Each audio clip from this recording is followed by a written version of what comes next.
Hello hello everyone, বুইস lifestyle চ্যানেলে সকলকে জানাচ্ছি আরও একবার ওয়েলকাম। তো এখন আমরা বেরিয়েছি আর ওয়েট করছি।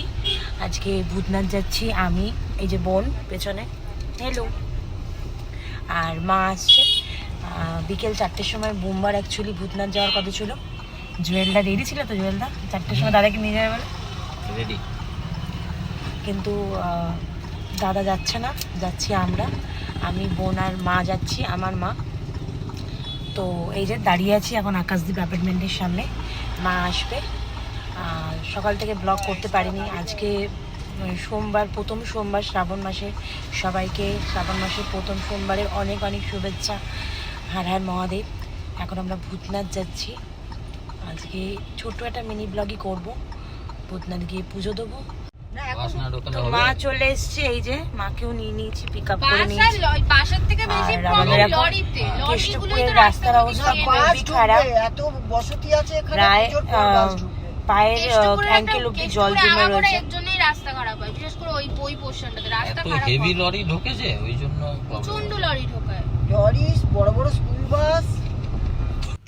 এখন ঘড়ির কাঁটায় রাত্রির 8টার মতো বাজে, আর আমরা পৌঁছে গেছি বিডন স্ট্রিটের মোড়ে। দেখো কত সারি সারি বাঘ নিয়ে সবাই হেঁটে চলেছে। তো এখান থেকে ডান দিক বেগলেই কিন্তু আমাদের গঙ্গা, মানে নিমতলা যে গঙ্গা, সেই গঙ্গার দিকে পৌঁছে যাব।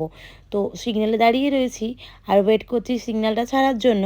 এই দেখো যে বাঘটা গেল, তার সাথে কত লোক যাচ্ছে। প্রথমে কিছুজন গেল, এখন কিছুজন যাচ্ছে। এইটা হচ্ছে আমাদের বিডন স্ট্রিটের মোড়। আর এই যে রাস্তাটা ঢুকছে, এটা কিন্তু আমাদের নিমতলা মানে শ্মশান, যেটা আইটলা গঙ্গার ঘাট, সেই থেকে কিন্তু সোজা গেলেই পড়বে। আর যেহেতু সোমবার আজকে, তাই রাস্তায় প্রচুর বাঘ দেখতে পাওয়া যাচ্ছে। আর এরা কি করছে, এরা এখান থেকে জল তুলে নিয়ে গিয়ে নিজেদের পাড়ায় ঢালবে, তারই প্রস্তুতি নিয়ে এগিয়ে চলেছে। চলো আমরাও আগে এগিয়ে চলি। এখন কিন্তু বেশ কিছুটা এগিয়ে এসেছি, মানে আর একটুখানি গেলেই কিন্তু আমাদের ভূতনাথ মন্দির পড়বে। আর এটা দেখো বেশ বড় একটা বাঘ, যেহেতু আজকে শ্রাবণ মাসের প্রথম সোমবার, তাই জন্যই কিন্তু এত বাঘ দেখতে পাওয়া যাচ্ছে। চলো এগিয়ে চলি। তো জুয়েলদা আমাদের একদম গলির মুখেই নামিয়েছে, মানে এই যে গলিটা, এটা সোজা গেলেই কিন্তু ভূতনাথ টেম্পল পড়বে। আর এইদিকে কিন্তু বৃষ্টি শুরু হয়ে গেছে, মানে গাড়িতে যতক্ষণ ছিলাম তখন ফিল করতে পারিনি যে বৃষ্টি পড়ছে, যেই গাড়ি থেকে নেমেছি অমনি ঝমঝম করে বৃষ্টি। তো বোন আগে চলেছে, তারপরে মা, আর আমি পেছনে ভিডিও করতে করতে এগিয়ে চলেছি। বাইরে যেহেতু ঝমঝম করে বৃষ্টি শুরু হয়ে গেছে, আমরা আশ্রয় নিয়েছি প্রথমে যে মন্দিরটা পড়ে রেল লাইন গেটের সামনে, সেই মন্দিরে। তো চলো তোমাদের সাথে মন্দিরটি একটু ঘুরিয়ে দেখাই। আমিও দর্শন করছি, তোমরাও দর্শন করো।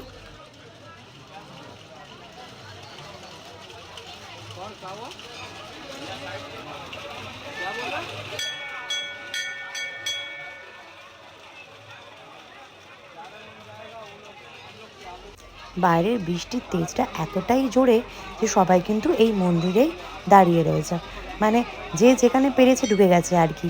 আমরা একটু টেনশন করছিলাম, জুতোটা বাইরে ছাড়া ছিল বলে। এখন কিন্তু বাইরে বেরোলেই ভিজে যেতে হবে।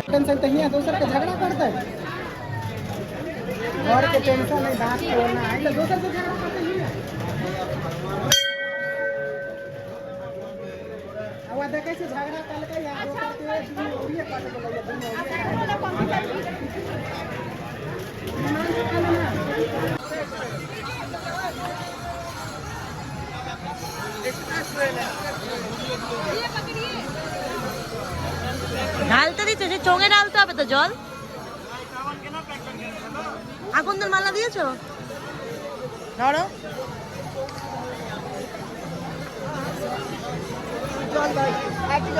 সূর্যমুখী দিয়েছো তোমাকে? এটা সূর্যমুখী দাওনি কেন? ঘট নেবো না, আমাকে বোতল দাও, বোতল।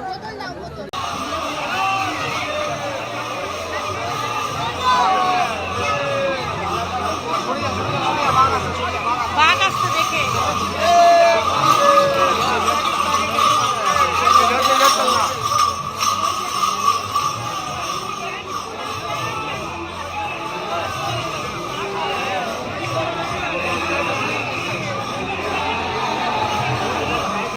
তো ভিড়টা তোমরা দেখতেই পাচ্ছ ভিড়টা কিন্তু ঠিক এইরকম।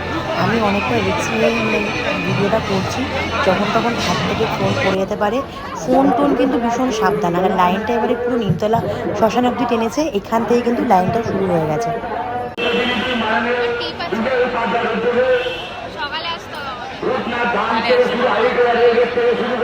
এই সেই লাইন, এই দেখো লাইন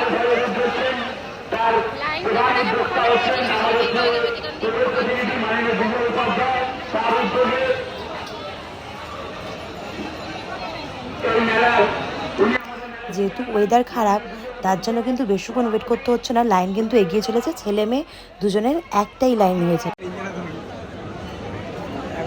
আধা ঘন্টা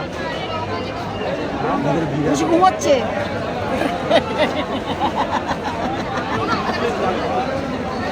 এইসবই তো করে। আমার অর্ধেক ভিডিওতে আমার মুখ চোখটা দেখবে তুমি।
মন্দিরের ভেতর তো পৌঁছে গেছি, কিন্তু এখানে ভিডিও অ্যালাউ না। তাও আমি ভাবলাম তোমাদের সাথে যতটা পারবো একটু শেয়ার করি। আমি দর্শন করছি, তোমরা দর্শন করবে না, সেটা কি হতে পারে? আর ভিডিও যখন করছি তখন তো চেষ্টা করব যতটা পারবো তোমাদেরকে দর্শন করানোর, বলো। তো চলো, এখানেই আমি ভিডিওটা হয়তো এতটুকুই করতে পারবো মন্দিরের ভেতর, আবার হয়তো বাইরে গিয়ে করতে হবে। আর এখানে যে পরিমাণ দিন ফোনও ঠিকমতো ধরে রাখা যাচ্ছে না, যতটা পারছি তোমাদের সাথে শেয়ার করছি। বাবার মাথায় জল ঢেলে বেরিয়ে পড়েছি। আর এই হচ্ছে মন্দিরের বাইরেটা, মানে এই রাস্তাটা পুরোটাই তোমার এত সুন্দর সাজিয়েছে। পুরো শ্রাবণ মাস জুড়ে কিন্তু এই সাজানোটা থাকবে। তোমরা মানে যদি বাবাকে দর্শন করতে চাইছো, তাহলে কিন্তু আমি বলবো তোমরা এই সোমবার দিনটা অ্যাভয়েড করতে পারো। যারা সোমবার মানে যাও একান্তই বাবার মাথায় জল ঢালতে, তারা যেতে পারো। আর যারা ভাবছো যে দর্শন করবে, অনেক দূর থেকে আসছো, তারা কিন্তু এই সোমবারটা অ্যাভয়েড করে উইকডেসে এসো, তাহলে কিন্তু ভালো করে বাবাকে দর্শন করতে পারবে, মন্দিরও ঢুকতে পারবে। পুজো দিয়ে এবার আমরা বেরিয়ে পড়েছি। আমাদের দর্শন আর জল ঢালা কমপ্লিট হয়ে গেছে। তো এগিয়ে চলেছি এবার। গাড়ি একটা জায়গায় যেখানে নেমেছিলাম তার থেকে একটু দূরে গিয়ে গাড়ি পার্ক করা রয়েছে, সেই গাড়ি থেকে যাচ্ছি। আর এই দেখো,